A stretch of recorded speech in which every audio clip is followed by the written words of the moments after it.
여러분 안녕하십니까? 라디오 오늘 강재입니다. 257일 8개월 14일 남았습니다. 2022년 3월 9일 대선까지 남은 시간인데요. 8개월이나 남았으니 아직 많이 남았구나 싶기도 하지만 정치권의 시계는 빠르게 돌아가고 있습니다. 더불어민주당은 오늘 경선 일정을 연기하지 않고 당헌 당규대로 진행하기로 결정했죠. 따라서 민주당 차기 대선 후보는 대선 180일 전인 9월 10일에 선출됩니다. 무소속 홍준표 의원도 국민의힘으로 복당을 했고요. 또 갑자기 나타난 엑스파일로 인해서 논란인데요. 윤석열 전 검찰총장은 다음 주 화요일 29일에 대선 출마를 하겠노라 밝혔습니다. 그리고 윤 전 총장의 대항마를 꼽히고 있죠. 최재형 감사원장도 다음 주 초 4일에 표명하고 정치에 뛰어들 거라고 합니다. 바빠진 대선 레이스, 부디 정정당당한 대결 기대하겠습니다. 6월 25일 금요일 라디오 오늘 광고 듣고 시작합니다.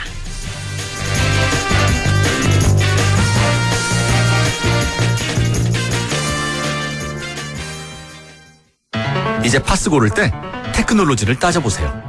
통증 완화 테크, 염증 케어 테크, 통기성 테크까지 이 모든 테크를 한 장에 개펜 테크. 통증엔 빠르게, 피부는 편하게.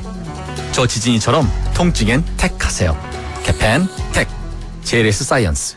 오늘 뭔가 새롭고 멋진 느낌인데? 그래? 신경 쓴 거 티나? 아니, 티볼리랑 쿨앤드 알 플러스. 감각적인 레드 포인트로 스타일이 더 특별해졌거든. 거기다 티볼리와 쿨앤드 구입 시 최대 130만 원까지 특별 지원해준대. 그럼 6월은 티볼리랑 쿨앤더 살 절호의 찬스네? 빨리 갈수록 혜택이 더 크대. 지금 바로 쌍용자동차 전시장으로 고고. 자, 따라해보세요.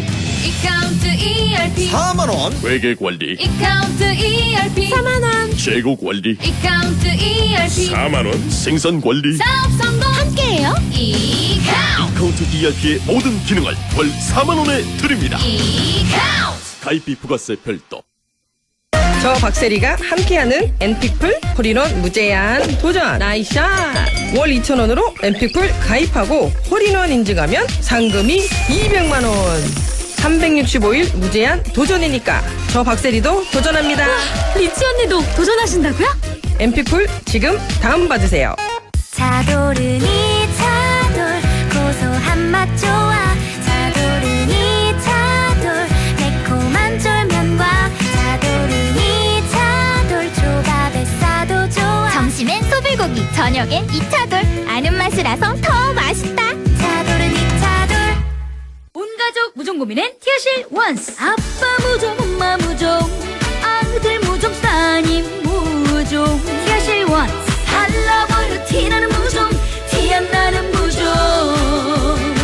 무좀이 고민일 때 송가인이 추천하는 무좀약 한라버려 티어실 원스. 3일제약. 야놀자 테크놀로지. 렌트 버스 리조트 캠핑 야놀자 테크놀로지. 호텔 펜션 디저트 카페 야놀자 테크놀로지. 레저 스파 푸드 와인. 야놀자 테크놀로지. 여행의 모든 것 한 번에 쉽게. 야놀자 테크놀로지. 야놀자 테크놀로지. 6월 25일 금요일 라디오 오늘 1부는요. 성공회대 최진봉 교수와 함께하는 시간이죠. 한 주의 시사 이슈 진단해보는 최진봉의 시사포커스 잠시 후에 만나보겠습니다. 2부 이슈 오늘에선 안동호와 이마오 인근의 가마우지가 늘어나면서 주변 토종 생태계가 위험을 받고 또 어민들이 어려움을 겪고 있다는데요. 조류생태환경연구소 박희천 소장 연결해서 이야기 나눠보도록 하겠습니다. 또 LNS 자산운용 조진희 이사와 함께 부동산에 관한 궁금증 풀어보는 조진희의 부동산 매거진 이어집니다.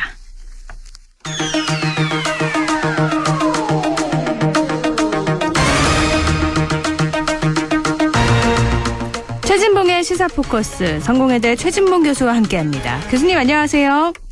예, 안녕하십니까. 네, 더불어민주당이 우여곡절 끝에 드디어 대선 레이스에 돌입을 했습니다. 경선 연기 문제를 두고 갈등이 컸는데 오늘 최고위원회가 연기 없다로 결정을 내렸어요. 예상을 하셨죠? 네, 뭐 예상했습니다. 뭐 당연히 그렇게 될 수밖에 없는 상황이었고요. 왜냐하면 후보들 간의 합의가 이루어지지 않으면 연기하는 것이 상당히 큰 부담이 될 수밖에 없어요. 그리고 만약에 연기를 하게 되면 개파 간 갈등도 커지고 민주당 전체에 대한 어떤 자중 질환 이런 모습이 나타날 수밖에 없는 것이고요. 네. 또 하나는 이제 그런 모습들이 국민들한테 원칙을 지키지 않는 모습으로 비춰질 수 있는 부분도 있다고 보여집니다. 그리고 이제 앞으로 경선 룰을 정하는데도 그러면 후보들이 다 자기 입장만 내세우다가 결국은 싸우는 모습만 보여주는, 그래서 실망감을 더하는 그런 문제가 발생할 수밖에 없기 때문에 이런 이제 의견이 다를 때는 원칙을 지키는 것이 이게 정면 돌파의 방법이다. 그런 차원의 송영길 대표가 결단한 것을 보여지고 네. 최고위원회에서 이제 의견 표결 없이 의견을 모은 것을 알려지고 있어요. 그래서 제가 볼 때는 약간의 반발이 있을 수 있다고 봅니다만 그럼에도 불구하고 대승적 차원에서 민주당이 국민의 신뢰를 얻기 위해서는 원칙을 지키는 모습을 보인 건 잘했다. 이렇게 평가할 수 있을 것 같습니다. 네, 더 큰 논란의 소지가 될 수 있는 걸 어떻게 보면 잠재웠다 이렇게 평가를 하신 건데요. 예. 비공개 최고위에서 경선 연기파가 강한 불만을 표시했다고 알려지고 있어서 예. 이낙연 전 대표나 정세균 전 국무총리 모두 다 반발하고 있는 상황이잖아요. 예, 그렇죠. 또 다른 분란을 야기하지 않을까 싶기도 한데요. 저는 물론 이제 반발이 있을 건 예상이 된 것이고요. 그러나 일단 저는 양측 다 최고위원회에서 결정이 됐고 이렇게 하기로 했으니 네. 불만이 있더라도 저는 받아들이는 모습을 보여야 된다고 생각합니다. 만약에요. 이런 결정이 있었음에도 불구하고 본인들의 이해관계 때문에 반발을 계속하게 되면 저는 국민들로부터 더 지지를 잃을 거라고 생각해요. 그리고 민주당을 지지하는 분들도 그런 부분들을 별로 좋게 보지 않을 겁니다. 네. 자기들의 이해관계 때문에 당을 망치는 행위다. 이런 비판을 면할 수 없기 때문에 당장은 불만의 표현을 할 겁니다만 저는 크게 이 문제가 더 이상 확산될 가능성은 저는 낮다고 보고요. 대승적 차원에서 경선에 도입하는 것이 맞다고 보고 만약에 그런 일이 발생한다고 하더라도 제가 볼 때는 그런 주장을 하고 계속 이렇게 문제를 제기하는 쪽이 더 안 좋은 영향을 받을 거다. 저는 그렇게 보여요. 네. 그게 국민들 볼 때는요. 전혀 좋게 보이지 않습니다. 자기 이익, 자기 개인적인 어떤 이해관계 이런 부분들이 너무 앞세우는 정치인의 모습은 국민들에게 큰 도움이 되지 않기 때문에 제가 볼 때는 그게 더 확산되거나 커질 가능성은 그리 많지 않다. 이렇게 예상이 됩니다. 이제 그럼 경선 연기론과 관련해서는 정리가 됐다. 이렇게 보시는 거네요. 네, 저는 그렇게 보고요. 그것이 이제 당분간 며칠 동안은 그런 문제에 대한 논란이 있을 수는 있어요. 네. 그러나 이걸 뒤집을 만큼 그런 문제로 커질 가능성은 낮고 본인들도 여론 파악을 할 겁니다. 여론이 그렇게 이게 경선에 이 결정에 불복하는 것이 네. 본인들의 경선 과정에서 별로 도움이 안 된다는 것을 본인이 깨닫게 될 거라고 저는 봅니다. 오늘 결정에 따라서 이 더불어민주당은 다음 주 초 예비 후보 등록을 받고 7월 예비 경선을 거치게 되는데 지금 더불어민주당 당내 대권 주자를 보면 이재명 경기지사, 이낙연 전 당대표, 정세균 전 국무총리, 추미애 전 법무부 장관, 박용진, 이광재, 김두관 의원 여기에 또 최문순 강원지사, 양승조 충남지사까지 9명이죠. 네, 그렇습니다. 네. 현재 상황으로서는 지금 열거해 주시는 분들이 이제 대선 후보로 나오신 분들이고요. 아무래도 이제 관건은 또 관전 포인트는 이재명 지사의 그 선두가 계속 유지될 거냐 아니면 네. 누가 추격을 해서 그거를 바짝 쫓아와서 이제 이강 구도를 형성할 거냐 하는 문제라고 보여져요. 그래서 지금 현재는 현재로서는 이낙연 전 대표가 그 다음으로 지지율이 높으니까 얼마나까지 치고 올라올 수 있을까 네. 하는 부분이 관전 포인트일 것 같고요. 근데 경선이 흥행이 돼야 되거든요. 이게 그래야 국민들로부터 관심을 받고 민주당이 국민들의 신뢰를 얻을 수 있는 기회가 될 텐데 흥행을 잘 만들어낼 수 있을까. 일단 컷오프를 하고 그리고 이제 경선에 들어가거든요. 그래서 경선 과정이 치열한 경쟁은 되겠지만 너무 네거티브 전략으로 가서 상대방을 막 깎아내리거나 아니면 의혹을 너무 부풀려서 얘기하는 그런 일들이 서로에게 상처를 내는 일은 좀 피해야 될 것 같고요. 정책 검증이나 정책 결정, 그다음에 정책적인 어떤 경쟁 이런 부분들이 좀 부각됐으면 좋겠다 이런 생각도 들고 또 후보들에 대해서 경선 과정에서 국민들이나 유권자들이 잘 파악할 수 있는 기회를 만들어줬으면 좋겠다. 그런 기대감이 있습니다. 당장 이제 다음 주 초 예비 후보 등록을 받는 거라서 네. 시간이 좀 빨라지고 있는데요. 국민의힘은 당 최고위원회의에서 홍준표 의원 복당안을 만장일치로 결정을 했어요. 예, 그렇습니다.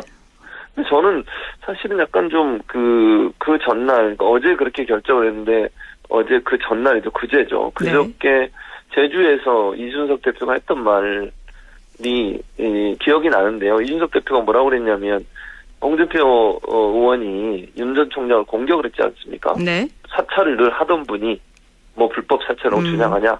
그랬더니 그거 어디서 그런 얘기를 하는 것 자체가 문제가 있다고 지적을 하면서 입당에 문제가 생길 수도 있다. 이런 뉘앙스로 얘기를 했거든요. 네. 그런데 최고위원회에서는 전혀 그런 얘기가 나오질 않았어요.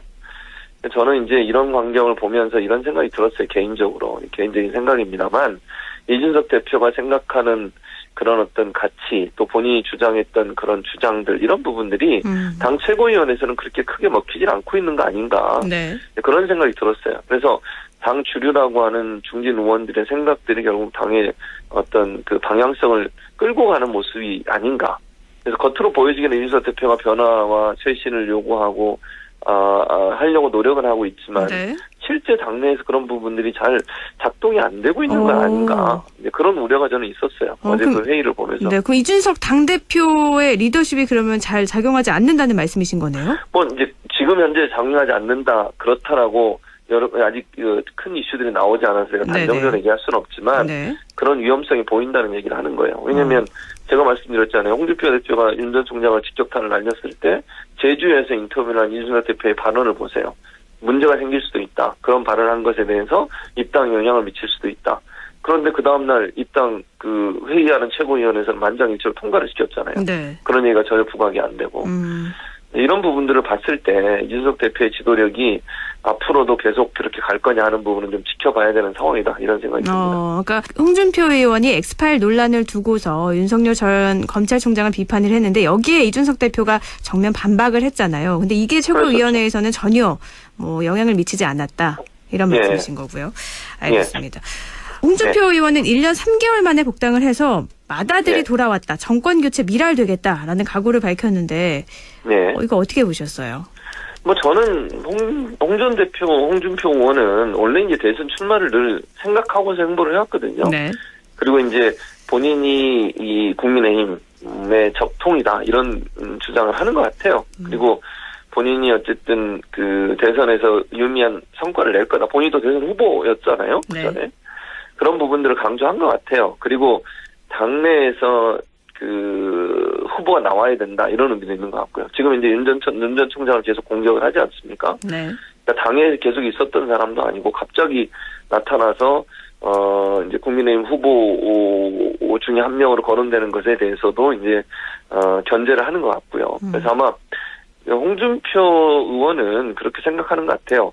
윤석열 전 총장 같은 경우에 직임의 지지율이 계속 가지 않을 거다. 언젠가 빠질 것이고 그랬을 때 본인이 그 대체제가 될 수 있다. 이런 생각을 하는 것 같아요. 그러니까 윤 전 총장의 지지율이 떨어지게 되면 그럼 대안이 있어야 되지 않겠어요? 그럴 때 본인이 대안이 될 수 있다. 그래서 제가 볼 때 윤 전 총장을 계속 공격하는 게 아닌가. 그래서 본인의 지지율도 올리고 본인의 존재감도 드러내고 앞으로 이제 입당을 했으니 더 본격적으로 발언을 많이 할 거예요. 특히 윤 전 총장에 대한 공격이 계속 할 거라고 저는 보여지는데 이제 그런 부분들이 어떤 영향을 미칠지는 국민의 입장에서는 상당히 조심스럽게 바라볼 수밖에 없죠. 윤 전 총장에 대한 비판이 강해져서 당내 분란로 확산될 수도 있고 윤 전 총장이 국민의힘 입당을 하는데 상당히 좀 부정적인 영향을 미칠 수 있는 요소로 작용할 수도 있고 여러 가지. 좀 궁금한 게 홍준표 의원이 또 다른 인터뷰에서는 정권 교체에 대한 그런 희망을 말을 하면서 윤석열 총장이 돼도 괜찮다. 다만 정권 교체는 이뤄줘야 된다. 이런 얘기를 한 적이 있거든요. 그래서 그런데 이제 최근에 들어서 하는 발언들을 보면 그 말이 진심이었는지 좀 저는 의문이 나는 얘기를 하는 거예요. 네. 정치적 발언이었다. 네. 그렇죠. 정치적 발언은 충분히 할 수 있죠. 정권 교체라고 하는 큰 틀에서 윤 전 총장이 될 수도 있다. 네. 근데 지금 요즘 하는 얘기들을 들어보면 홍준표 의원은 그런 얘기를 하는 거 아니에요? 윤 전 총장이 검사마다가 정치를 하는 게 쉽지 않다. 그리고 엑스파일 관련해서도 여러 가지 의혹이 부는 것 본인이 다 해명해야 되고 그런 의혹으로부터 자유롭기 어렵지 않겠냐. 본인은 오랫동안 정치하면서 그런 부분들을 다 검증받았는데 이런 뉘앙스로 계속 견제군을 날리는 것은 윤 전 총장을 견제하면서 이런 거죠. 결국 추격하는 입장에서는요.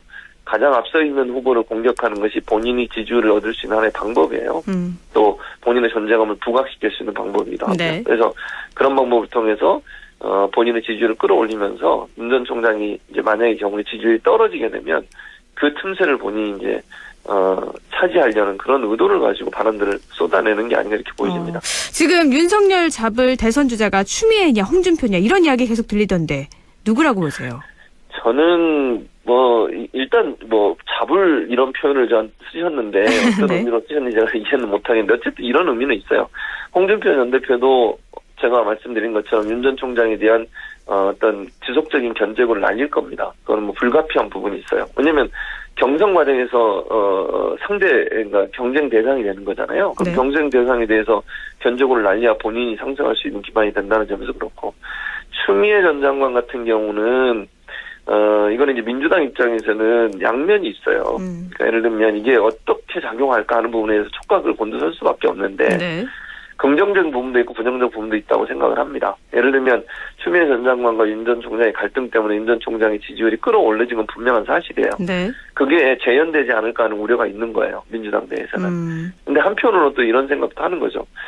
추미애 전 장관이 나와서 윤 전 총장을 계속 공격을 하면서 그 전에 법무부 장관을 근무할 때 있었던 여러 가지 얘기들을 꺼내서 윤 전 총장의 어떤 그 의혹을 제기할 가능성도 있다고 보거든요. 네.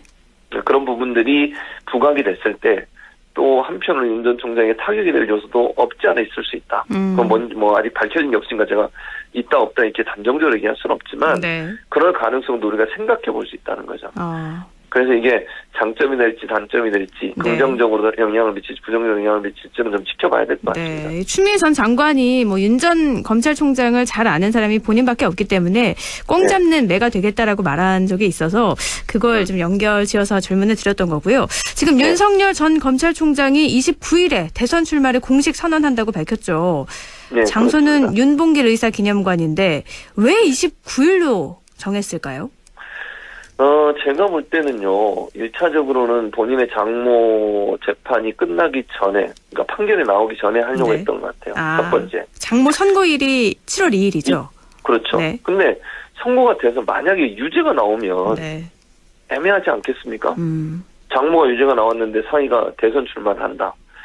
그렇게 되면 약간 이제 공정, 정의 이런 걸 주로 외치는 분인데 그 부분에 이제 여러 가지 논란이 될 수 있어요. 근데 선고가 나기 전에 출마 선언을 하고 선고가 난다. 그러면 정치 탄압으로 몰고 갈 수 있어요. 그러니까 제가 볼 때는 이제 그런 계산도 있을 거라고 생각이 들어요. 그러니까 선고 나기 전에 정치 선언을 해버리면 나중에 선고가 나도 본인이 정치 선언을 하니까 탄압하기 위해서 저런 경우가 나왔다. 사법부도 네. 정부와 한 통속이다. 이런 식의 프레임을 몰고 갈 수 있거든요. 정치적으로. 그것도 계산이 됐을 거고. 두 번째는 이제 본인 관련해서 여러 가지 파일들이 논란이 되고 있잖아요. 네, 엑스파일이요. 그런 부분도 일정 부분 영향을 미쳤을 거라고 생각해요. 계속 주저주저하고 본인이 적극적으로 입장을 안 내세우니까 그런 부분들이 결국은 본인한테 부정적인 영향을 미치고 안 좋은 얘기들이 계속 확산되고 있지 않습니까? 네. 그런 부분을 차단하기 위해서라도 적극적으로 정치활동을 재개하고 그 부분에 대해서 적극적인 대응을 하기 위해서는 대권 후보로서의 어떤 존재감을 드러내야 돼요. 후보가 되고 나면 사실은 검증도 되지만 한편으로는 그 검증과 함께 정치적 공세라고 하는 부분을 방어할 수 있는 부분도 생기는 거거든요. 네. 그 두 가지가 함께 작용한다고 볼 수 있을 것 같아요. 그래서 7월 2일 이전에 이번 달 네. 29일 날 대선 출마를 공식 선언을 하는 것이다. 그럼 출마 네. 선언에는 어떤 메시지를 내놓을 걸로 보이세요? 늘 본인이 했던 얘기죠. 공정, 정의, 그리고 애국 이런 걸 얘기할 것 같아요. 네. 그러니까 윤봉길 의사 기념관이잖아요. 항일 운동을 했고 독립운동을 했던 분이에요. 네. 지난번에 본인의 첫 번째 행보였던 우당 선생님도 항일 투쟁했던 분이거든요. 그러니까 결국은 독립운동가의 나라 사랑, 애국 정신 이런 부분을 본인이 본받겠다. 그리고 정의를 위해서 목숨까지 던지는 그 사람들의 모습은 자기하고 이렇게 이미지를 맞추려고 하는 거라고 보여져요. 네. 그러니까 이 독립투사들의 의미를 계속 강조하는 것은 결국 애국 정신과 정의 이런 부분들을 본인의 어떤 이미지로 가지고 가려고 하는 것이다. 네. 근데 한 가지 저는 약간 이제 잘못 선택했다고 생각하는 부분은 뭐냐면 잘못 선택이요? 네. 그 장소를. 네. 왜냐면요. 2018년도에 거기서 누가 정치선언을 했는지 아세요? 누가 했나요? 황교안 아. 전 대표가 거기서 정치선언을 했어요. 네. 자기도 국민총리 그만두고 정치하겠다고 선언한 것이 윤봉길 의사 기념관. 네. 그러면 이 장소라고 하는 게 주는 메시지가 있죠. 제가 지금 설명드린 메시지가 있잖아요. 네. 근데 이미 다른 정치인이 썼던 장소예요. 그걸 또 같은 검사 출신들이에요. 거기 두 분 다. 또 하나 황교안 전 대표는 극우 성향의 태극기 집회분들과 가까운 것으로 알려지고 있어요. 네. 그게 오버랩되지 않겠어요? 그래서 저는 약간 의아한 부분이 있어요. 왜 그럼에도 불구하고 다른 데도 많을 텐데 왜 그 자리를 굳이 선택했을까? 네. 네, 이런 부분에 대한 의문은 사실 남는 부분이 있어요. 충청 출신이라는 점에서 충청권을 좀 맞아요. 그런 부분도 끌어안는 있어요. 의도가 있는 거 아닌가요? 윤봉길 의사가 충남 예산 출신이시거든요. 네. 그래서 그런 부분과 연관해서 본인은 충청 출신은 아니에요. 아버님이 이제 네네. 그 윤 전 총장의 아버님이 충청 출신인데 네. 충청권들을 이제 아우르는 건데 뭐 그렇다고 충청권이 갈까요? 개인적으로 그런 생각이 듭니다. 네, 알겠습니다. 근데 뭐 윤석열 전 총장 얘기하면 지금 엑스파일 얘기가 워낙에 뜨거워서요. 지금 네. 여러 가지 뭐 이야기가 나오고 있는데 그 중에 하나가 엑스파일 배후에 윤 전 총장을 영입하려는 국민의힘이 있다. 이런 얘기도 들리더라고요. 뭐 그런 얘기도 있어요. 그러니까 일부러 압박을 해서 입당시키려고 하는. 네. 근데 엑스파일이라고 하는 거는 이제 엑스파일도 그 X라고 자꾸 붙이는 송영규 대표는 파일이라고 그랬어요. 파일. 네. 처음에. 그걸 자꾸 언론에서 엑스파일 돼버렸는데 네. 어쨌든 파일은요 버전이 엄청나게 많습니다. 지금 논란이라는 그 장성철 소장이 갖고 있다는 버전 그게 하나가 있는 게 아니고요. 네. 엄청나게 많고요. 파일 두 번째 보셨어요, 교수님? 혹시? 저는 못 봤어요. 네네. 장 소장한테 제가 보여달라고 했는데 안 보여주더라고요. 어디서 받았는지도 얘기도 안 해주고 지금 철저하게 파일은 네, 비밀. 폐기를 한 것 같은데, 네. 뭐 저는 보지 못했어요. 네네. 근데 어쨌든 원래 대선이나 이런 때 되면요 파일이 엄청나게 많이 만들어져요. 네. 그게 근데 여당만 만들고 그렇지 않아요. 여야가 다 만들어요. 그러니까 아까 제가 말씀드린 장성철 소장이 뭐 파일을 봤다고 얘기하고 이런 그 파일이 하나만 있는 게 아니고 네. 여러 개가 있고 그 중에 하나를 본인이 어디서 입수를 했겠죠. 네. 그리고 본인이 이제 얘기를 한 건데 그게 논란이 되는데 그게 여당 야당 할 것 없이 다 만듭니다. 그래서 지금 그런 얘기가 나오는 거예요. 지금 말씀하신 여당 내에서 국민의힘 내에서도 만들 수 있어요. 윤 전 총장이. 또 그리고 생각해 보세요. 국민의힘 내에서 경선을 하려는 사람들은 상대 후보에 대해서 파일 안 만들겠습니까? 공격을 해야 되잖아요. 네. 경선 과정에서 네네. 의혹 제기해야 되고. 그럼 만듭니다, 그거. 그게 유출될 가능성도 있는 거죠. 그러니까 네. 제가 말씀드리고 싶은 것은 지금 그 추측도 가능한 시나리오라는 얘기를 하는 거예요. 국민의힘에서도 충분히 만들 수 있고요. 네. 국민의힘이 당이 만들었느냐 아니면 개인이 만들었느냐 그건 몰라요, 아무도. 그러나 네. 그런 버전이 많기 때문에 그 중에 하나가 예를 들면 윤 전 총장에 대한 공격을 하기 위해서 또는 의혹 제기하기 위해서 만들 수 있다. 그게 또 뭐 유출될 수도 있다. 저는 그렇게 봅니다. 그러니까 검증 과정에서 있을 수 있는 파일이다. 이렇게 보시는 그럼요. 거고요. 네, 알겠습니다. 시간 관계상 오늘 여기까지 나눠야 될 것 같네요. 오늘 말씀 고맙습니다. 예, 감사합니다. 최진봉의 시사포커스 성공회대 최진봉 교수와 함께했습니다. 라디오 오늘 1부 여기까지고요. 잠시 후 2부에서 뵙겠습니다.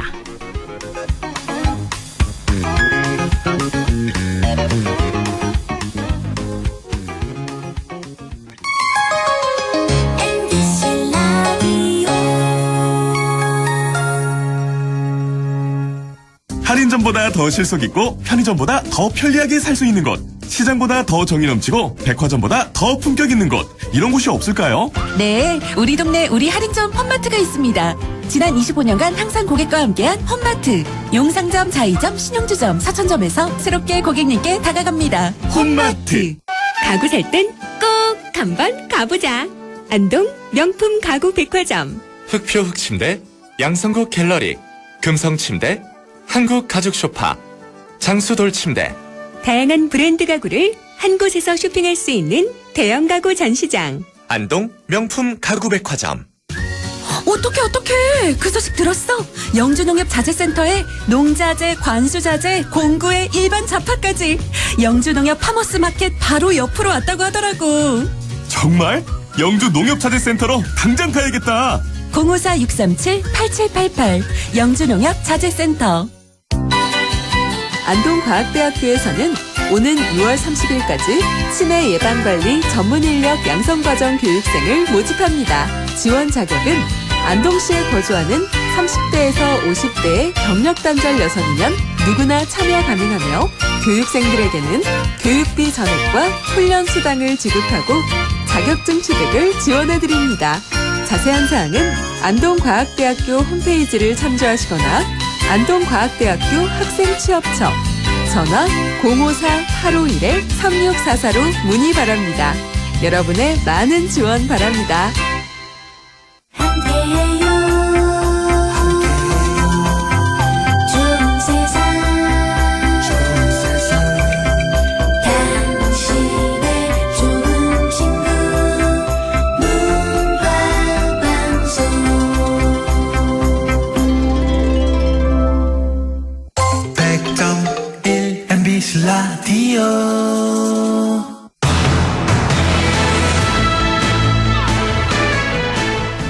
라디오 오늘 2부 순서 이슈 오늘입니다.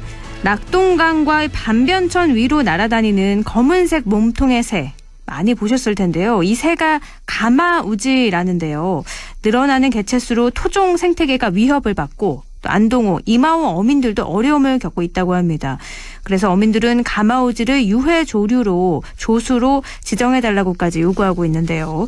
대체 이 가마우지가 어떤 새길래 이런 문제를 낳고 있는 건지 알아보겠습니다. 경북대학교 명예교수이자 조류생태환경연구소 소장인 박희천 박사 연결합니다. 박희천 박사님 안녕하세요. 네, 안녕하십니까. 반갑습니다. 네. 요즘 안동호 주변 다니다 보면 청취자분들도 이렇게 몸통이 조금 까만 큰 새 좀 보셨을 텐데 수년 전부터 이 가마우지가 안동호 주변으로 날아와서 이제는 개체수가 굉장히 많이 늘어났다고 하던데 또 중국 철새라고도 하고요. 박사님, 이 가마우지가 어떤 새인가요? 이 가마우지는 그 강이나 호수나 바닷가 등의 그 물 속에 있는 물고기를 잡아먹고 사는 새거든요. 네. 이제 원래는 이게 우리가 겨울 철새로 알려져 있었는데 지금은 우리 국내에 전국에 텃새로 되어 있기 때문에 이 개체수가 굉장히 근래에 와서 많이 증가했습니다. 네. 그리고 이제 우리나라에도 이 가마우지 종류가 한 몇 종이 있는데 그 중에 우리 안동호나 이마호에서 볼 수 있는 종은 민물 가마우지라 부르는 새입니다. 근데 이 가마우지가 사실은 우리 사람하고 관계가 굉장히 많거든요. 네네. 우리가 영상에서도 보셨지만 중국이나 일본에서는 이 가마우지를 목을 이렇게 실로 묶어가지고 그래 물속에 집어넣으면 가마우지가 물고기를 잡아가 물고 나오면 그걸 토해내도록 만들어서 옛날에 중국에서는 그거를 장에 팔아가지고 생계에 보태 쓰고 하는 그런 가마우지 어업을 하는 대표적인 새가 이 가마우지입니다. 아, 가마우지를 이용해서 낚시를 한다고요? 그렇죠, 그렇습니다. 아, 네. 예. 그리고 근데 저희들은 몰랐는데 안동 우리가 주변에도 과거에 어른들이 이런 민물 가마우지를 이용해가 물고기를 잡았는 그런 전통도 있다고 알려져 있습니다. 네. 근데 이제 가마우지가 그동안 사람에게 옛날에는 많이 좀 이용을 했거든요. 네. 왜냐하면 가마우지가 배설하는 배설물이 이게 많이 쌓여가지고 거의 섬처럼 이렇게 많이 쌓이면 그거를 캐내가지고 네. 딱딱하니까 캐내가 그거를 우리가 논이나 밭이나 이런데 비료로 많이 이용을 했습니다. 네. 수출도 하고 이랬거든요. 그런데 이제 이게 또 아까처럼 말씀드린 것처럼 낚시로도 이용하기 때문에 사람들이 한동안은 좋아했는데 네. 얘들이 가지고 있는 습성 자체가 물속에 들어가서 어민들이 생계로 이용하는 물고기들을 잡아먹기 때문에 흔히 말하는 특히 우리나라 같은 지금은 토종 물고기를 많이 잡아먹기 때문에 상당히 지금은 좀 원망의 대상이 되고 있습니다. 그러니까 어떻게 보면 사람한테 그렇게 큰 피해를 줬던 조류가 아니었는데 개체수가 너무 늘어나다 보니까 문제가 지금 생기는 거잖아요. 그렇습니다. 예전에는 주변에서 그렇게 흔하게 볼 수 없었다고 하는데 가마우지가 이렇게 많아진 이유가 기후변화 때문이다. 또 4대강 사업으로 수심이 변한 탓이다. 여러 가지 이야기가 들려요. 원인이 뭔가요? 이게 이제 4대강 사업 이후에 이제 수심이 깊어졌거든요. 네. 그러니까 얘들은 물속에 헤엄을 잘 치고 그다음에 또 물속에 모래나 바위나 이런 게 많이 있으면 메기 같은 게 바위 밑에 숭어가 이렇게 있는데 이걸 우리가 다 긁어냈기 때문에 평탄하기 때문에 물속에서 얘들이 숨을 곳이 없기 때문에 굉장히 얘들 가마우지가 물고기 잡기 좋은 그런 상태가 됐습니다. 네. 그리고 이제 지금도 그렇지만 이 세계적으로는 이 민물 가마우지를 포획하거나 사냥을 금지하도록 이렇게 보호를 지금 하고 있습니다. 아, 보호종인가요? 그렇습니다. 네. 이게 이제 세계 자연보전연맹에서 네. 이 가마우지를 보호를 했는데 그 이유가 이 가마우지 아까 말씀드린 물고기 잡아먹는 속성 때문에 그 물고기를 키우거나 또는 물고기 잡는 어부들이 자기들 수익이 좋으니까 개체수가 너무 많이 늘어나니까 대량으로 사냥을 해버려서 그걸 멸종이 돼간다 해서 이제 보호를 하기 때문에 거기 사람이 지금은 손을 잘 댈 수 없거든요. 네. 그 다음에 이제 또 우리 사람들의 식성이 또 많이 변하고 또 그 영양에 대한 관심이 많으면서 물고기들 많이 양식을 하니까 양어장이 늘어나니까 뭐 웅덩이 가는 곳마다 물고기가 드물드물하니까 얘들이 뭐 먹이 잡기가 굉장히 좋은 거죠. 그다음에 이제 또 얘들은 또 둥지를 지어가 새끼를 쳐야 되는데 네. 이 물가에 그 과거에는 없던 나무들이 숲이 잘 우거지고 큰 나무들이 있었으니까 둥지 짓기도 좋아졌고 그다음에 이제 얘들을 잡아먹을 수 있는 천적은 흔히 뭐 흰꼬리 수릭하는 게 안동호에도 나오긴 하지만 그렇게 많이 공격을 하지는 못하는 것 같습니다. 네. 그래서 특별한 천적이 없습니다. 그러니까 이런저런 환경이 보면 네. 가마우지가 살기 좋은 환경이 돼가는 거죠. 한 가지가 아니라 정말 환경을 봤을 때 너무 여러 가지 환경이 좋아지니까 가마우지가 늘 수밖에 없는 건데. 그렇습니다. 지금 안동호하고 이마호 인근의 가마우지 개체수가 어느 정도나 되나요? 우리가 국립생물자원관에서 네. 조사한 자료를 보면 뭐 작년 겨울에 이마호에는 26마리, 네. 안동호에는 2마리로 이렇게 나와 있는데 아마 그거는 좀 조사 시기에 따라서 달라진다고 생각하고 저희들이 개별적으로 연구실에 조사를 해보면 거의 때에 따라서는 한 뭐 200마리에서 300마리 정도가 이게 안동호, 이마호 주변에 또는 그 주변 하천에 이렇게 서식하는 것 같습니다. 기사를 보니까 뭐 만 마리에 달한다는 기사도 있던데 이건 조금 그러면 과장이 된 건가요? 그거는 이제 우리나라 전국에 대한 개체수거든요. 네. 개체수인데 99년에 조사한 자료에 의하면 269마리 그러니까 270마리 정도가 있었는데 우리가 이게 춘천, 화천, 한강하고 낙동강하고 이런데 물이 있는 곳은 다 이렇게 가마우지가 살다가 보니까 터세가 되다가 보니까 지난 20년에는 2만 3천 마리로 늘어났습니다. 그래서 약 한 20년 만에 100배로 늘어난 셈이죠. 원래 이렇게 많이 늘어나는 조류가 있나요? 이렇게 이제 우리가 어떤 면에서는 우리나라가 종에 따라서 다르긴 한데 이렇게 급격히 늘어난 종은 잘 없거든요. 굉장히 희귀한 이례적인 일인 거잖아요. 그렇죠. 예. 가마우지가 이렇게 많이 갑자기 늘어나다 보니까 뭐 보호구역에 또 둥지를 많이 틀고 있어서 상수원 보호구역에 지금 둥지를 많이 틀고 있다고 하더라고요. 맞습니다. 그래서 인근에는 배설물로 인한 악취 민원도 지금 계속 나오고 있고요. 식수원 오염도 우려되는 상황이라고 하는데 이 부분 좀 걱정이 되는 상황인데 어느 정도인가요? 이제 보면 한강하우 같은 데 보면 가마우지가 섬에 나무가지에 뭐 거의 나무가지 색깔이 그냥 하얗거든요. 하도 많이 배설을 해서.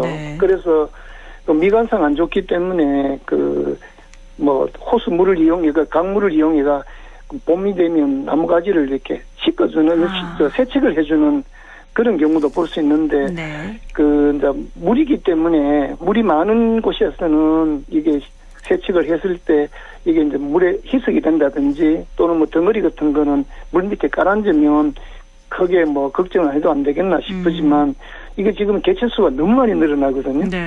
그래서 이게 우리가 앞으로 체계적으로 이런 수질의 변화라든가 또는 악취라든가 이런 거에 대한 대비책을 좀 강구할 필요가 있다고 생각이 됩니다. 지금 어민분들도 피해가 커서요. 가마우지가 하루에 7kg에 달하는 물고기를 잡아먹는다고 하더라고요. 한 마리가. 네. 그래서 가마우지 유해 조수로 지정을 해야 된다. 이런 요구도 계속되고 있는데 보호종에서 유해 조수로 지정. 이게 어떻게 현실성이 좀 있나요? 지금 뒤집어지는 거거든요. 그러니까 이제 이 가마우지가 사실은 뭐 잡아먹는 종류가 물고기 종류가 어민들하고 또는 뭐 우리가 일상으로 식용으로 쓰는 뭐 어종이 아니라면 큰 문제가 없는데 주로 뭐 우리가 안동호 주변에 보면 매운탕이라든지 또는 뭐 빙어 같은 뭐 도리뱅뱅이 가는 이런 거라든지 우리 상당히 즐겨 먹는 어종들이 애들이 많이 잡아먹거든요.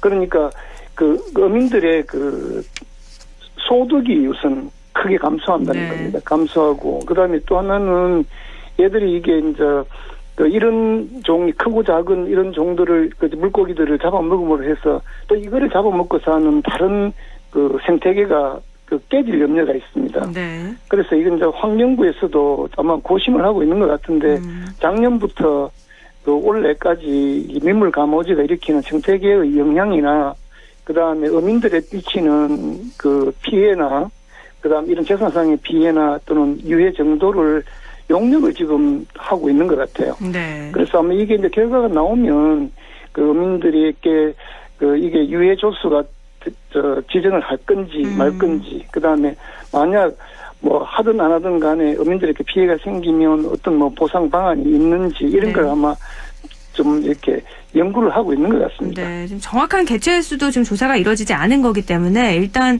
개체수가 어느 정도나 되고 또 피해에 대한 조사도 이루어져서 또 그거에 대한 대책도 마련이 돼야 될 것 같습니다. 세계 자연보전연합에서는 멸종 위기 좀 관심종인데 우리나라는 또 유해종으로 이렇게 지정이 되는 거니까요. 좀 대처가 좀 제대로 돼야 될 것 같습니다. 맞습니다. 네, 오늘 말씀 여기까지 듣자 고맙습니다. 네, 감사합니다. 네, 조류생태환경연구소 박희천 소장이었습니다. 라디오 오늘에서는 청취자 여러분의 참여를 기다리고 있습니다. 우리 지역에서 발생한 사건 사고 소식이나 함께 토론하고 싶은 내용을 안동 MBC 홈페이지 라디오 오늘 게시판에 올려주시기 바랍니다. 전화와 문자 참여도 하실 수 있습니다. 전화는 851국에 7191번, 문자는 샵 0913번으로 보내주시면 됩니다. 문자는 단문 50원, 장문 100원의 정보 이용료가 있습니다. 여러분의 많은 참여 바랍니다.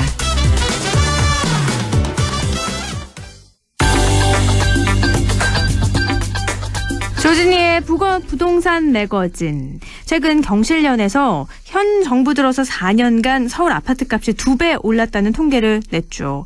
그중에 한 원인이 종부세라는 지적이 있죠. 그러면서 정부의 집값 통계가 현실에 반영하지 못한다는 주장도 함께 이어지고 있는데요. 이 내용과 함께 최근 여당이 발표한 종부세 개편안에 대해서도 짚어보도록 하겠습니다. LNS 자산운용 조진희 이사입니다. 이사님 안녕하세요. 네, 안녕하십니까. 네, 먼저 종부세 얘기부터 좀 해보죠. 올해 공시가격이 변경이 되면서 이에 따른 뭐 재산세, 종부세 대상이 늘어서 논란이 됐는데 더불어민주당에서 결국에는 1주택자 종부세 부과 기준을 좀 완화하는 방안을 당론으로 정했어요. 네, 맞습니다. 그러니까 올 초 1월 1일 날 공시가격 놓고 참 말들이 많았었습니다. 뭐 재산세 부과도 좀 억울한데 그동안 이제 자신도 모르게 시세가 올라서 공시가격이 이렇게까지 오르는지 몰랐는데 종부세까지 내야 된다니까 실질적으로 1주택으로 장기 거주를 하셨던 분들이 가장 억울하다는 입장이 많았었습니다. 네. 그리고 이제 특히 이제 이슈가 됐던 부분 중에 하나가 이제 서울 아파트 가격을 기준으로 했었을 때 9억 이상이 되는 주택들이 거의 중위가격 이상 되는 것들이 뭐 강남권역은 이미 넘어섰다 보니까 거의 대부분이 이제 종부세 대상이 되는 부분들이 있었습니다. 근데 이제 지난달 그 부동산 특별 대책회의를 열어서 진행을 했다가 결국 더불어민주당 내부에서도 반대가 있어서 종부세 통과를 못 시켰는데 이번에 어떻게 보면 좀 급습한다라는 분위기까지 나온 얘기의 상태에서 상위 2%를 하겠다라고 하면서 이제 그 발표를 했습니다. 그리고 그 더불어 한꺼번에 이제 양도세 기준까지 비과세 형태로 진행될 수 있게끔 해주기 위해서 그 기준치를 이제 9억에서 12억으로 결국 이제 가격을 올리는 형태로 해서 불만들을 좀 잠재우겠다라고 했는데 문제 이러다 보니까 원래 이 정부가 처음에 출범을 하면서 부자 감세 같은 특별 혜택은 주지 않겠다. 특히 이제 또 지난달에 발표했던 것처럼 그래서 다주택자들이 투기가 중심이 되었기 때문에 그분들한테 혜택을 주지 않기 위해서 임대사업자 폐지까지 언론을 이제 통해서 발표를 했었는데 결국에 정책에 일관성이 없다라는 그런 이제 지금 문제점들이 제기가 되고 있는 상태라고 보시면 될 것 같습니다. 네, 뭐 임대사업자 등록 부분도 그렇고요. 좀 종부세도 그렇고 여러 가지가 너무 완전히 180도 바뀐 거라서 지금 시장에서도 혼란이 계속되고 있는 것 같아요. 정리를 해보면 공시가격 9억 원 이상에서 상위 2%로 바뀐 거고, 그렇죠. 네, 양도소득세 비과세 기준을 지금은 공시가격 9억 원이었는데 이걸 12억 원으로 완화하는 정책인 거잖아요. 예, 맞습니다. 그러면 어느 정도 세대가 이런 감면 혜택을 받게 되나요? 올 초 이제 공시가격 발표하면서 대략 한 52만 명 정도가 되는 그 가구가 이제 대상자로 이제 종부세 부과 대상자가 될 것이라고 이제 발표가 나왔었습니다. 네. 근데 이게 28만 4천 세대로 줄었으니까 거의 반 정도가 줄었다고 보시면 될 것 같고요. 예, 특히 이제 공시가격 상위 2%라는 건 그 기준을 결국에 공시가격은 실제 거래되는 시세보다 낮다라는 것들은 되게 이제 감안을 하고 계실 겁니다. 네. 통계적으로 이제 한 16억에서 18억 정도 이상이 되었을 때 공시가격이 이제 그 정도 상위 2%에 해당된다라고 하는데 이 기준을 놓고 본다면 이제 강북 지역에 그 동안에 갑자기 올라서 대상자가 되었던 분들이 많이 이제 없어졌고 대부분 이제 강남권역의 아파트가 되다 보니까 네. 이제 서울에 계신 분들은 좀 환영하는 입장으로 지금 발표가 되었고요. 네.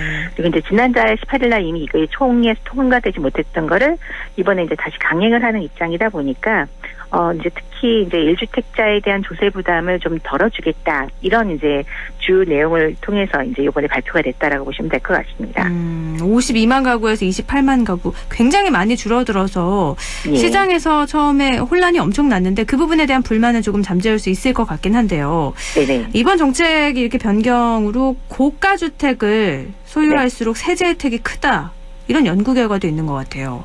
예, 맞습니다. 이제 나라살림연구소 발표 자료에 따르면 22일 날 발표했습니다. 그래서 실제 종부세 부과액을 이제 상위 2% 기준으로 해서 1주택자를 기준으로 하다 보니까 대략 공시가격 한 11억 5천만 원 정도가 기준이 됐었을 때 이제 그때부터 그 지난번 발표 때보다 좀 감세 효과가 있다고 합니다. 그래서 한 이제 11억 5천만 원 기준일 때 한 86만 원이니까 이제 크게 차이는 안 나 보이는 것처럼 보이는데 실제 가장 큰 20억대 30억대, 50억대 이렇게 놓고 봤었을 때 20억 이상 되는 경우가 이제 시세 기준은 거의 30억 정도 되는 아파트들입니다.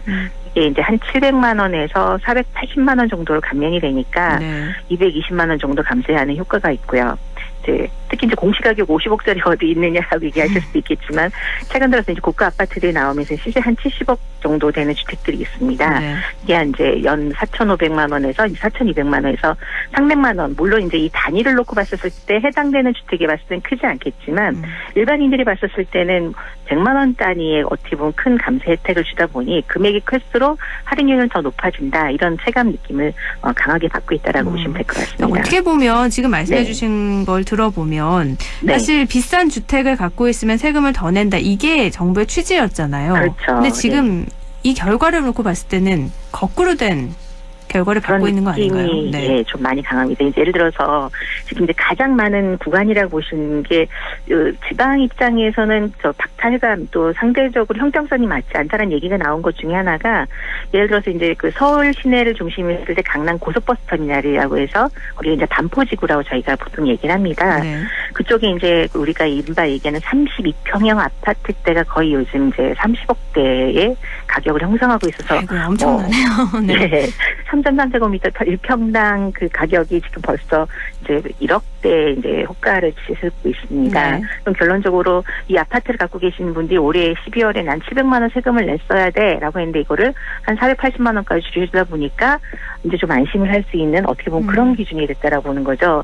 근데 지금 말씀드린 것처럼 지방 입장에서는 별로 현실성이 없는 근데 이렇게 큰 가격의 아파트를 또 이거에 대한 세제 혜택까지 준다는 거에 대한 상대적인 이제 괴리성도 많이 느끼실 수밖에 없는 상황인 것 같습니다. 네. 지역에서는 뭐 주택 70억 원짜리 볼 수가 없거든요. 네, 그렇죠. 너무나도 괴리감이 좀 큰 느낌이 드는데요. 네. 그리고 이번에 정부의 집값 통계가 현실에 반영하지 못했다 이런 걸 제가 처음에 말씀을 드렸는데 이게 어떤 말이죠? 기본적으로 이번 정부가 발표할 때 실제 그 오른 가격이 한 20% 정도라고 발표를 했습니다. 근데 이건 누구나 이건 말이 안 된다라는 얘기들이 시장에 반론이 나눴던 것들이 특히 이제 서울 수도권에 있는 아파트 전세를 얻는 입장에서는 이미 2배 이상 시세가 다 올라 있는데 도대체 정부가 주장하는 20% 상승률은 뭔 말이냐라고 이제 결국 국민을 속이려고 하는 거 아니었냐. 국토부가 계속 이런 문제를 이제 제기를 했었습니다. 특히 이제 시장에서 KB 시세 일반인들이 볼 수 있는 게 국민은행에서 내놓는 이제 매주 내놓는 발표 자료들입니다. 네, 지금 잠깐 말이 끊겼는데 KB 부동산 시세 말씀하신 거죠? 그렇습니다. 네네. 예, 그래서 이제 국민은행 그 자료라고 보시면 되는데 네. 여기서도 그 은행에서 제출한 내용도 보더라도 한 75% 이상 상승되었다라는 보고 자료가 나와 있습니다. 네. 그러다 보니까 정부의 20%랑 은행에서 발표한 자료하고 어느 게 더 현실성 있냐라고 본다면 실제 은행은 대출을 취급하는 기관이다 보니까 은행 자료가 더 맞다라는 의견들이 나왔습니다. 네. 근데 그러다 보니까 지금 경실련이 발표한 건 요거보다 더 높은 2배라는 얘기까지 나오다 보니까 결국에 정부의 통계를 못 믿겠다. 이런 시장 상황이라고 보시면 될 것 같습니다. 정부는 20%, 정경련은 네. 지금 93%, 은행에서는 75%. 어떻게 이렇게 통계 차이가 커요? 일단 이제 그 정부 자료는 한국부동산원의 이제 감정평가에 대한 기준이 아니라 계속 보고되는 업데이트 자료인데 국민은행 같은 경우는 이제 대출을 내보내기 위해서 그때그때 감정평가를 하니까 계속 그 업데이트 자료가 현실성 있는 과세로 올라옵니다. 네. 그런데 이제 한국부동산원은 통계를 하는 데 있어서 좀 시간이 좀 더 걸린다는 게 문제가 있고 무엇보다도 가장 민감한 아파트보다는 이제 아파트 단독주택, 연립주택 이런 거를 표본으로 잡다 보니까 통계치가 전체적으로 낮아질 수밖에 없는 거고요. 네. 예, 그리고 이제 기본 자료가 전국 2만 세대를 기준으로 한다라는 것도 또 역시 문제가 있습니다. 네. 대부분 이제 수도권에 몰입되어 있고 또 서울 가격이 가장 몰입되어 있고 예전에는 서울에 사는 가격이나 서울의 아파트가 서울 중심이었다라고 하지만 최근 들어서 서울 주택 규모 그 구입 수들이 대부분 지방에서 오신 분들도 많기 때문에 네. 결국에 아파트 상승률을 평균치로 전국 통계치를 발표할 것이 아니라 각 지역별로 좀 세분화되어서 나왔다고 한다면 이런 허점투성이의 통계는 아니지 않겠느냐 이런 의견들이 나온다고 보시면 될 것 같습니다. 어쨌든 정부의 20%는 누가 봐도 좀 네. 맞지 않는 것 같아서 어떻게 네. 보면 이 통계 자료를 수집하고 통계하는 과정에 있어서 좀 잘못된 걸 좀 빨리 수정을 해야 되지 않을까 싶은데요. 예, 맞습니다. 그냥 기본적으로 보더라도 올 그 정부 들어오고 나서 계속 집값은 상승이지 한 번도 떨어지지 않았다는 건 누구나 다 알고 있는 상태입니다. 그러다 보니까 전국 상승률 20% 기준으로 전체를 통계를 낸다라는 것 자체가 무리가 있다 보고요.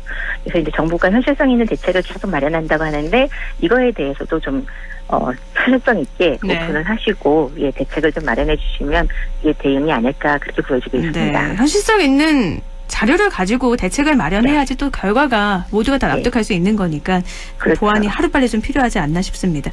예. 네, 오늘 말씀 고맙습니다. 예, 감사합니다. 네, 부동산 매거진 LNS 자산운용 조진희 이사였습니다.